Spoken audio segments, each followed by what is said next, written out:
Hey, what's up everyone? I'm Carl D'Souza. Welcome to my YouTube channel.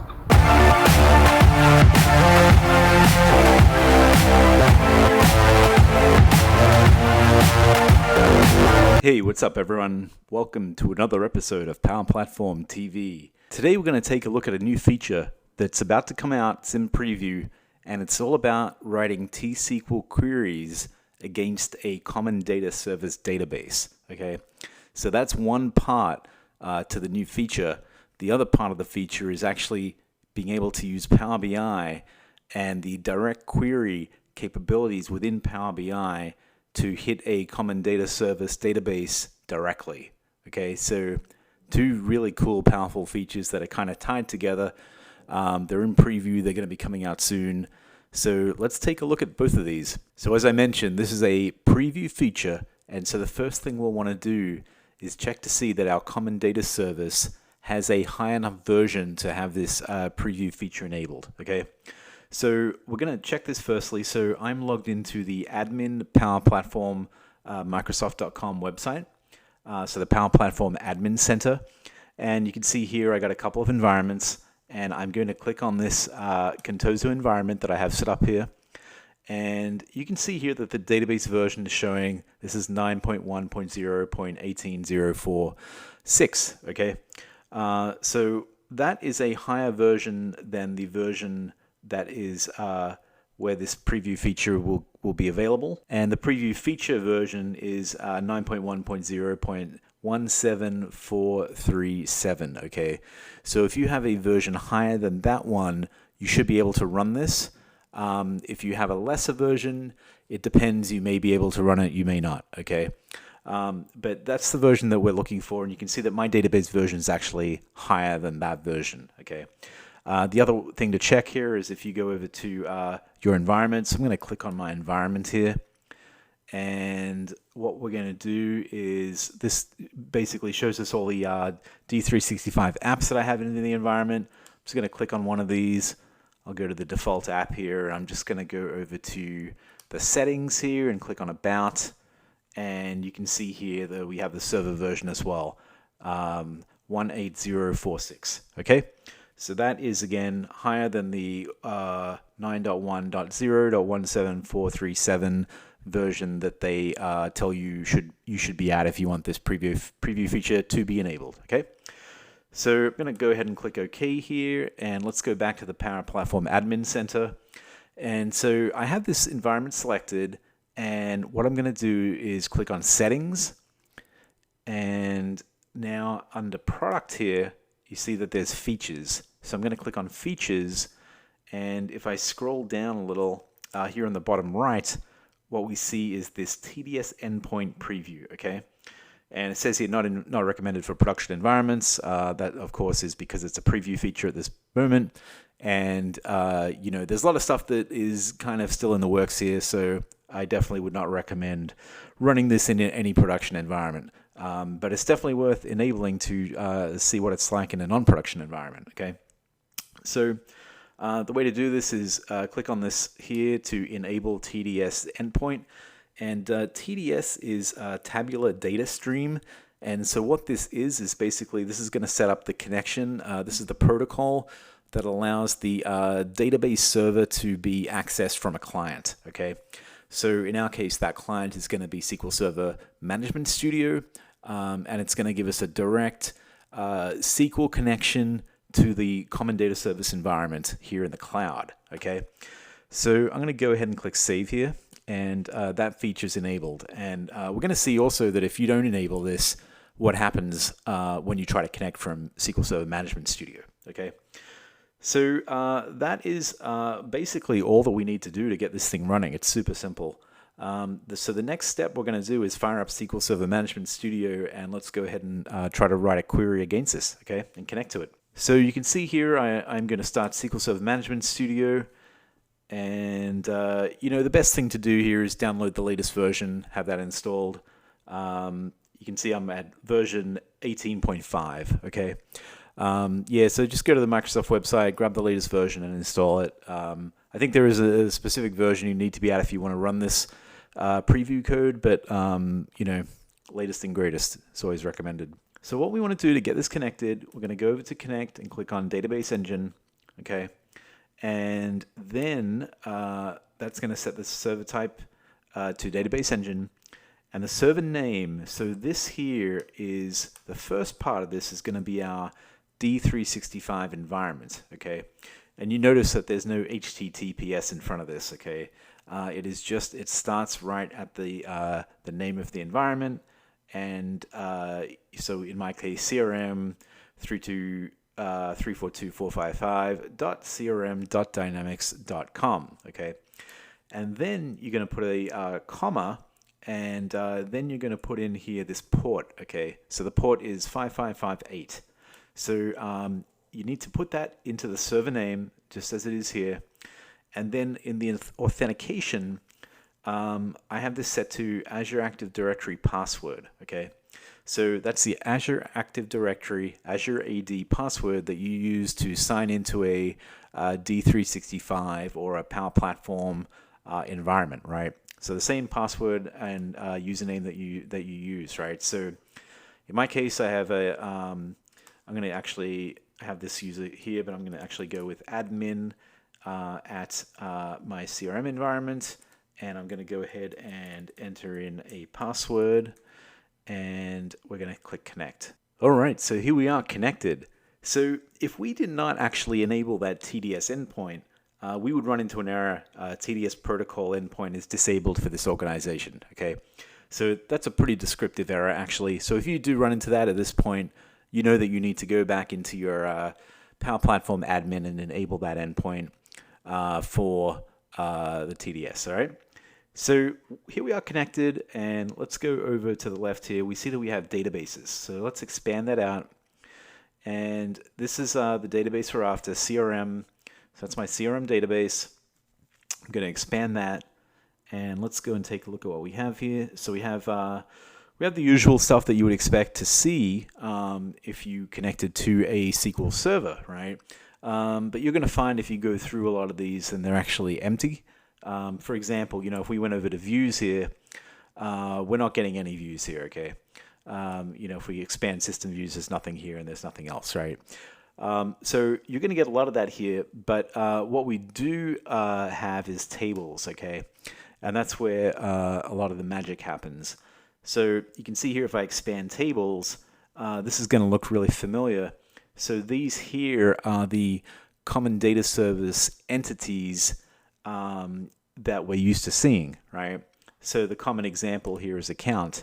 So this is our account table, right? So if I went and right-clicked on this and selected the top 1,000 rows, let's take a look and see what we get back here.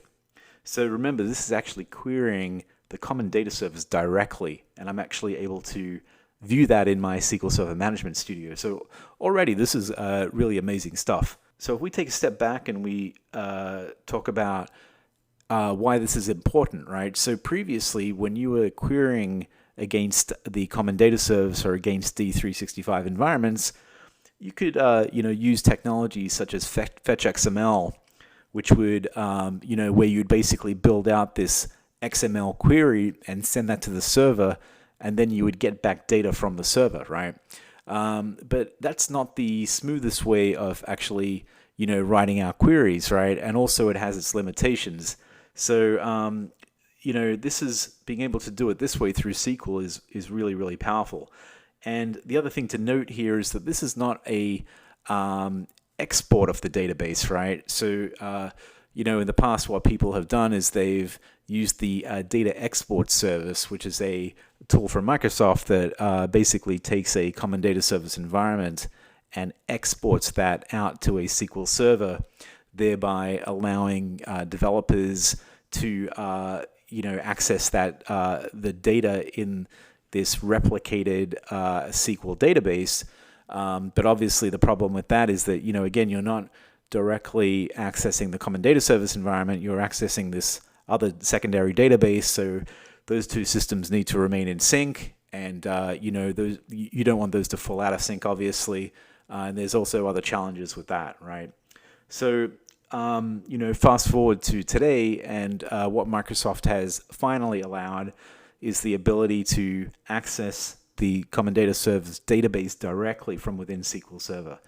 So this is a live view of the data, and it's read-only. It's not, you can't write into this database, so you're not going to be doing insert statements. You're not going to be doing updates, but you do get the data, so it's great for reporting and potentially analytics. Okay, so let's take a look at it. So we ran this query against the account database, and we can see here that a whole bunch of accounts came back, right? So that's pretty cool. And as with any type of SQL query, we have the ability to write our own queries, and so let's go ahead and just simplify this one. So here we're getting the top 1,000, and we're pulling back every field in this query. So I'm actually going to just remove all of these, and let's say that we want to just pull back the name of the account, right? So I'm going to select the name field. And let's say we want to grab the revenue field as well, right? So if I grab revenue like this from the account, and if I wanted to order, for example, by the revenue of all accounts, and I wanted to do that descending, right? So I'm typing out my query here, and I'm just going to go and execute it. And it's gone and run, really quickly there, right? So we've got 125 rows back. We've got 2 columns. And it's done the ordering, and I can see very easily here the the accounts that have the most revenue, right? So that's a really simple example of a T-SQL query running against the database. And as I mentioned, this is in preview, and there are some limitations that they've already said about writing these queries. And so you'll want to basically look at the Microsoft documentation and make sure that what you're doing will be supported. But there are limitations. Those limitations may go away. We often see with these preview features that they just kind of remove limitations either immediately or over time. But yeah, at the moment we can write these T-SQL queries like this, and that's pretty powerful, right? So the other really interesting thing here is the security model. And at the moment, as I mentioned, I'm logged in as the administrator, right? Now, let's say I was another user and I wanted to also query this data, but you would not want any user to be able to access all information within the Common Data Service, right? So you'd want to restrict that data in the same way as if you were using D365 or your Power App, okay? So in the past, as I mentioned, what some companies did is they used the data export service, and that would export data into its own SQL database, and then you could query that.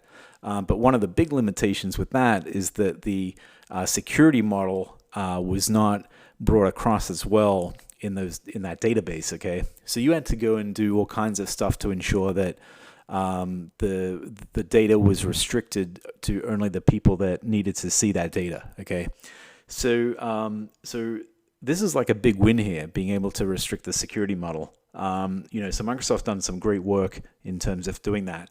So let's take a look at an example of where this might come into play. Okay. So what I'm going to do is I'm going to log into the Common Data Service as a salesperson. All right. So I'm going to pull up this browser here, and you can see here that I'm logged in as this guy here called Jeff Hay. All right.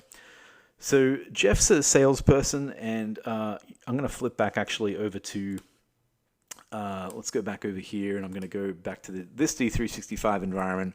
Let's just quickly go over to the security and take a look at it and see what it looks like. So if I just go over to settings here and I go over to security and users, and we're going to take a look at Jeff and see what he has assigned here. So here's Jeff down here, and let's take a look at his roles. And if we scroll down, we see that he has a salesperson role, and that's all that he has, okay? So he's a pure salesperson, that's all that he has, right? And if we flip back over here, let's take a look at what that salesperson role actually has access to. So I'm going to find that role here. It's this one right here. and if I go over to the core records, the example I'm going to use is leads. All right, so here's the lead entity, and you can see here that this has create privilege set to user. It has read privilege set to user and write privilege set to user as well. Okay, so what this means basically is that if you're a salesperson, you can only see your own leads. So you can create your own leads and you can see your own leads. And if some other salesperson created a lead, you're not going to see those leads, right? So that's the restriction there. And that's so if I were to connect as Jeff to the TDS endpoint in SQL Server Management Studio and pull back leads, I would only hope to see my leads there, right? And that's how the security model gets pushed all the way down to the SQL Server, right? So let's take a look at that in action. I'm going to close this out, and let's go back over to Jeff here, who is signed in here, and I'm going to click on leads, and I'm going to create a new lead, and let's call this this topic. It's going to be called Microsoft. So let's say I have this great opportunity with Microsoft here, and the contact is Bob Smith. So he's a employee at Microsoft, and I'm dealing with him on this big lead, right? And so that's some information there. And what I want to do is I'm going to click over to details. And while I'm showing you this security model stuff, I'm also going to show you a couple of cool things here. So like the industry, right? So we're going to set the industry here to consulting. And so that is an option set that we have here. So users basically select an option here from this set of options. And so we're selecting consulting. And the currency we have set to US dollar, right? And that's actually a lookup field, right? So if I were to select the lookup, then I would have a lot of other records linked to this that I could select as well, right? So I wanted to point those two out because those are different from the kind of text fields as well that we're used to. And, what's been interesting in the past is being able to actually get the labels of these fields as opposed to the values of these fields, right? So what do I mean by that? So basically, when you're a developer and you're building out these forms and then you build out these fields actually have values, like a numerical value that's stored in the database, and then you have the actual label. So consulting might be might have a value of number 1, right? Or it might have like 8001 or something. But it's a numerical value that the Power Platform backend uses to basically keep track of all these different options, right? So historically it's been tricky when dealing with the various different technologies that Microsoft has provided in order to get data from the Common Data Service. A lot of the time it will actually just provide these values and not the labels, and then you have to go through and do some kind of jumping through hoops in order to get these labels, right? So what we're going to see is with the SQL connector now, we're actually provided with both of those straight out of the box without even having to do anything, okay? So that's with option sets, and the same thing with the lookup fields. We're going to get the label there instead of like an ID, which links back to the record, which is in another table, right? So those two things I'm setting. I'm going to give this one an annual revenue here as well. Let's make it something big like this. And that looks good. I'm going to go ahead and click save on this lead here, okay? So I have saved this lead, and now if I were to, let's go and disconnect from this environment. So I'm just going to click disconnect here, and that's going to disconnect me as the administrator that I'm logged in as. And let's just go and close this, and I'm going to connect again, and it's going to default to all this information. And here I'm actually signing in as Jeff H, which is the salesperson, right? So I'm going to go and enter my password there and connect up to the environment. All right, so now let's go ahead and expand databases. We'll select our database. We'll expand tables, and I'm going to go and find the lead table, and let's go ahead and take a look at it and see what data we get back. So if I go over to lead here, and I'm just going to select the top 1,000 rows, and let's see what we get back.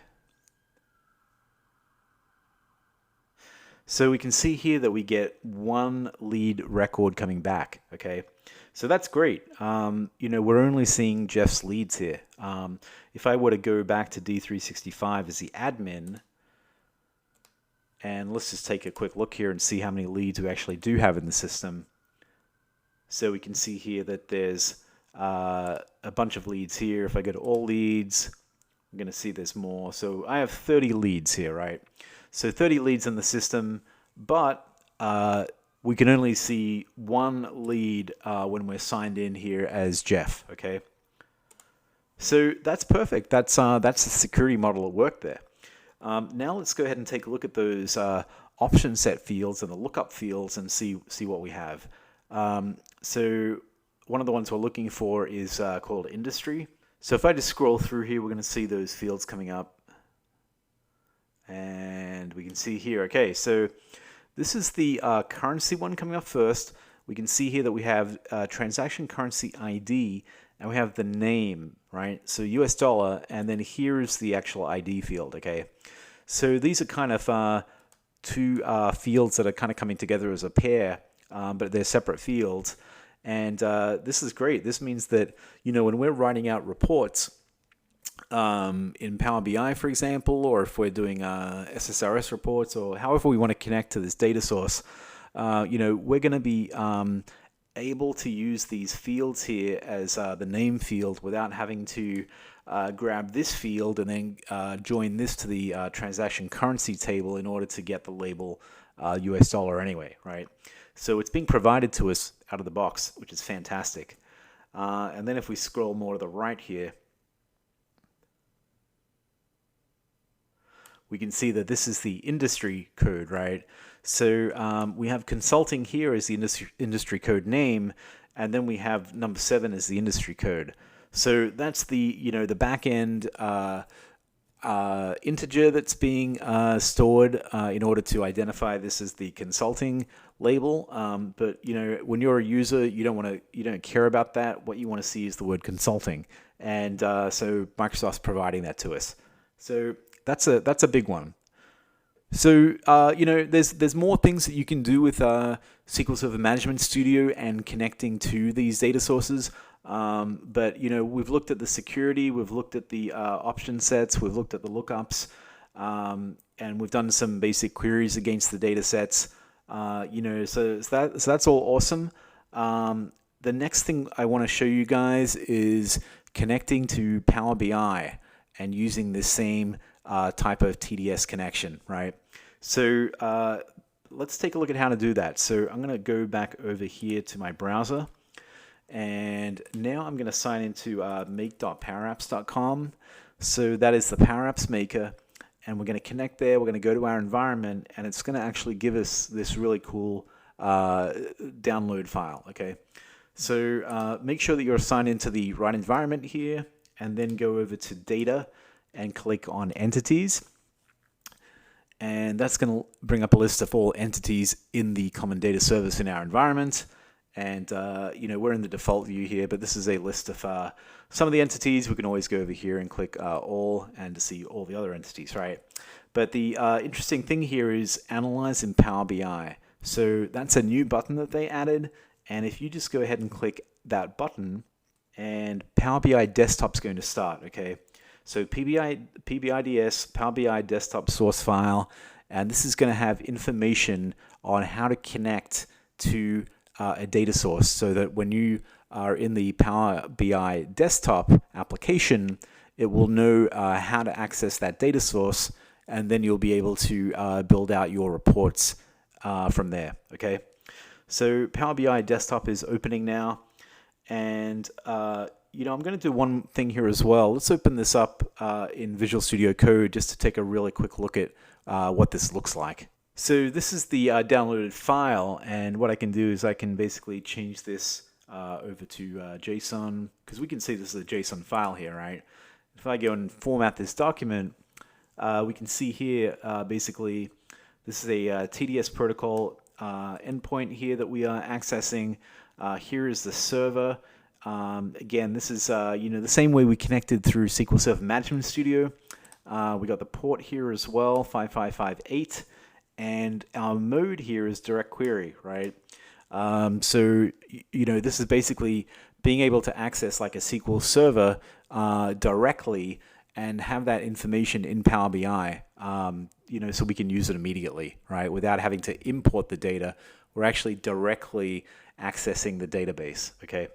So that's what it looks like. Let's go ahead and just actually open this up in Power BI Desktop and take a look at it. So we can see here it's establishing a connection to the Common Data Service database, and now we are actually connected here to the database, right? I'm just going to expand this, and you may see a window before this where you need to connect actually using your credentials. So I actually have my credentials already set here. You'll just need to go ahead and select a Microsoft account and then sign in using your Azure AD credentials, okay? So you'll end up on the screen here, and we have all these entities in the system that are being displayed here, and we can go ahead and select whichever entities we want to get pulled into this environment, right? So I'm going to go and select the lead one. So if I select lead here, and as I mentioned, there's a few things that are not working 100%. So you can see here if I click on this, this preview is evaluating thing is spinning, and I'm not getting any data here. So normally I would actually get a little preview of a table of the data, and then I'd be able to go ahead and see if this was the data that I wanted to select or not. So that's just going to spin there, but that doesn't matter. I'm just going to go with the lead for the moment, and I'm going to click transform data. Okay. So transform data takes me over to the Power Query editor, and if you're familiar with Power BI, then this is going to be a place where you'll be very familiar with. But this is where we actually go in and transform our data in the Power Query editor. Okay. So this is basically now trying to connect to the Common Data Service, and you can see here that we get this preview error, and it says the type of the current preview value is too complex to display. All right. So there's not a lot we can do about that error at the moment, but it doesn't really matter because all we're doing is just kind of trying some things out here, right? So if we go into the advanced editor, we can see that this is a really common query here. There's nothing crazy going on. We're connecting to a SQL database, and then we are selecting the lead entity here, and that's it, right? So nothing fancy going on, and but it's just unable to handle it at the moment due to the preview. Okay, so we could let's go ahead and click on close and apply, and what that's going to do is it'll load the data, and we'll basically get back to the Power BI desktop here to be able to build out a report. All right, now that's been loaded onto the report. So let's take a look at some of the fields here. So we can see that we have the lead entity, and we have a whole bunch of fields that have come across with the entity. So let's add a couple of fields to the report itself. Let's start with the subject. And if I type in subject here, it's going to filter that, so I can select the field here. And so this is the subject of the lead that we entered in when we were creating the lead record, okay? So if we expand this out a little bit, we can see that these are all the leads that we have in the system, and these are the subjects of these leads, all right? So that looks good. Let's go ahead and add another field here. Let's add revenue. So if we type that in, we can add the revenue here, and that's going to add another column here. And, a couple of the interesting fields that we were talking about before was the industry and the transaction currency. So if we search for industry here, what we can see, if I type that correctly, we get the industry code and the industry code name. So if I select the name field, then we're going to get the label of this immediately, right? So we don't have to join the tables to connect the value and then get the label that way. It's automatically provided to us through this connector, which is amazing. So, and then the same deal with the currency. If I were to just search for currency here, you can see we get the ID and the name. And if we want just the name, we can click on that, and we get the currency label showing as well. So very neat. That's how we can easily build out our reports now, using the direct query to SQL into the Common Data Service. So pretty amazing. So let's look at how we can take a next step here. And what we'll do is we'll publish this report up to powerbi.com, the Power BI service, and we'll see what it looks like from that side. Okay. So to do that, we click the publish button right here. And it's asked us if we want to save our changes. We're going to say yes. And let's just give this report a name. And I'm going to call this leads. And I will save this. Okay, so I've saved the report as leads, and now it's going to prompt me to save this up into the Power BI service. So here we are. I'm going to just choose my workspace. That's the only workspace I have. I'm going to select this, and it's publishing this up to the service now. Great, that's done. So now if we go over to our web browser, and let's go into powerbi.com. And let's sign in. And if we go over to my workspace here, we can see that the leads report has been created and the leads data set. Okay. Now, if we start with the report, this made a display our report here. Perfect. It does. And we can see that we get all the records displayed, right? So I'm actually logged in as myself here, and basically I'm an administrator in D365, right? So because of that, I get the entire data set. So I'm not restricted in any way in terms of the data that's being returned, right? Because I'm a sysadmin in D365. So firstly, one thing that you may get when you come into this page is you may actually get an error that's displayed, and the error is something like the data source is missing credentials and cannot be accessed. Okay, so if you do get that error, what you'll want to do is come over here to data sets, right? And then if you click on this, go to settings, okay? And that's going to take you to the dataset settings, and then you can click on the data source credentials here, and then you'll see this this data source here. And if you click on edit credentials, you'll be able to enter in your credentials here and click save, and then when you go back to the report, it'll display the data, right?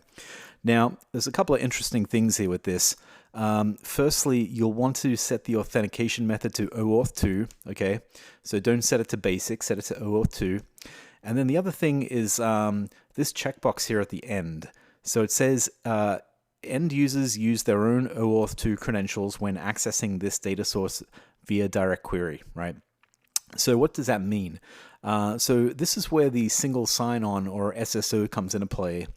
And if you check this, that means that any user who is accessing this report using this this data set here will be getting only the data that they are allowed to see. All right. So it's going to pass through their credentials into the report, and they'll only be able to see that data, right? So in the case of the leads, for example, if you're a salesperson and you have the salesperson role assigned to you, you're only going to see the leads that you created, right? So let's take a look at how that works exactly. So I'm going to click cancel here, and let's go back to the report. And so again, we have our list of leads here, and that all looks fine. So what if I were to share this report with our Jeff Hay user, and let's see what it looks like from his side. Okay, so I'm going to go ahead and click share, and I'm going to click share. Okay, so that's been shared with Jeff. So now let's go over to this browser over here, and we can see that this is D365, and this is Jeff signed in over here, right?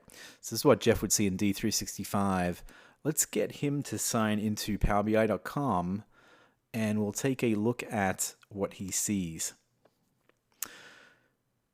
So he's signed in here. Let's get rid of this, and we can see that he has this shared with me here. Let's click on that, and here is the leads that is shared with him. Okay, so if we click on this, there it is. So we can see that he can only see his leads in the system. Okay, so he has one lead that he created.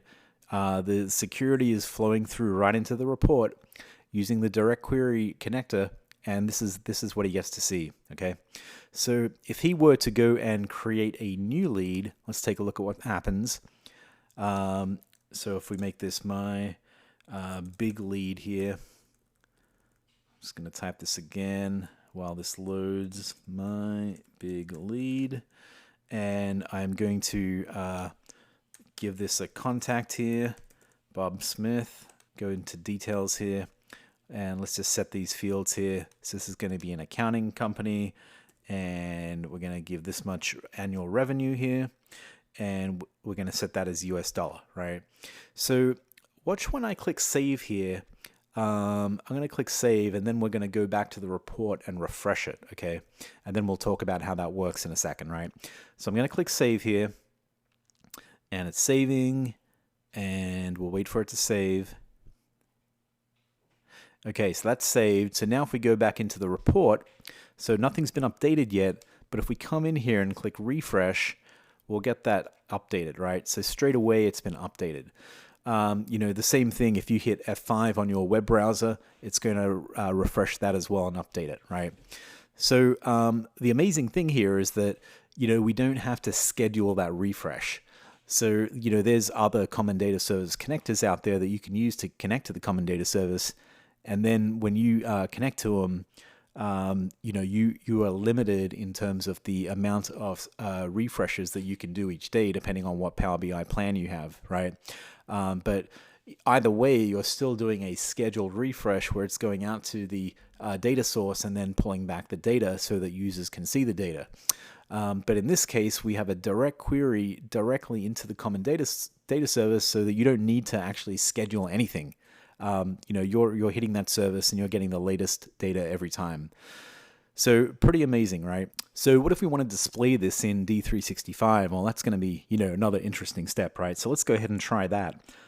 So if we go back over here, we're going to go back to the Power Platform Admin Center.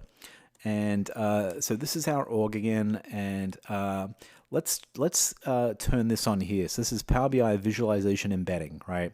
So I'm going to turn this on, and I am going to click Save over here, and that's going to give us the ability to embed Power BI content within our D365 Power Apps, right?